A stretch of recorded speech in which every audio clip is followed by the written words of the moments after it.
Friends, welcome to our channel. మనందరినీ దోమలు ఎంతగానో ఇబ్బంది పెడుతూ ఉంటాయి. సాయంత్రం అయిందంటే వీటి తడాకా చూపిస్తూ ఉంటాయి. మనం దోమల వల్ల ఇసుకు పుట్టడంతో పాటు అనేక వ్యాధులు కూడా వస్తూ ఉంటాయి. ముఖ్యంగా మలేరియా, చికెన్ గున్యా లాంటి భయంకరమైన వ్యాధులు తీసుకొస్తూ ఉంటాయి. ఈ దోమలు 2 రెక్కలతో చెవిలో హోరు పెట్టే దోమలు అందరికీ భయమే.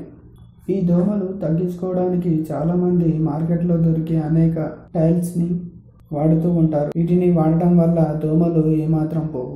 ఈ దోమలు తగ్గించుకోవడానికి గ్రామస్తులు ఏం చేస్తుంటారో, మన పూర్వీకులు దోమల నుండి ఏ విధంగా తప్పించుకునే వాళ్ళో ఇప్పుడు తెలుసుకుందాం.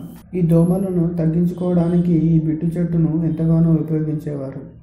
దాదాపు గ్రామాల్లో ఉండే ప్రతి ఒక్కరూ చూసే ఉంటారు. ఈ బిట్టు చెట్టు దట్టమైన అడవి ప్రాంతంలో కానీ గ్రామం దగ్గరలో ఉన్న అడవిలో కనిపిస్తూ ఉంటాయి. ఈ బిట్టు చెట్టు యొక్క ఆకులు మునగ చెట్టు యొక్క ఆకులు మాదిరిగా ఉంటాయి. ఈ చెట్టు చూడడానికి అనేక విధంగా ఉంటుంది. కాకపోతే దీని బెరడు ఎంతో మెత్తగా ఉంటుంది. లోపల కర్ర చాలా గట్టిగా ఉంటుంది. చికెన్ కానీ మటన్ కానీ కట్ చేయడానికి ఈ బిట్టు దుంపపైనే కట్ చేస్తుంటారు. మరి మన పూర్వీకులు దోమలను ఏ విధంగా తరిమి కొట్టేవాళ్ళు? ఈ బిట్టు చెట్టు యొక్క బెరడు ఎప్పుడు ఎండే ఉంటుంది. ఆ బెరడును కొద్దిగా తీసుకొచ్చి, ఆ ఆకులను కొన్ని తీసుకొచ్చి వీటిని ఇంట్లో వేసి మండించేవాళ్ళు. ఇలా మండించడం వల్ల అందులో నుండి ఒక మత్తైన వాసన బయటకు వస్తుంది. ఈ వాసన అంటే దోమలకు పడదు.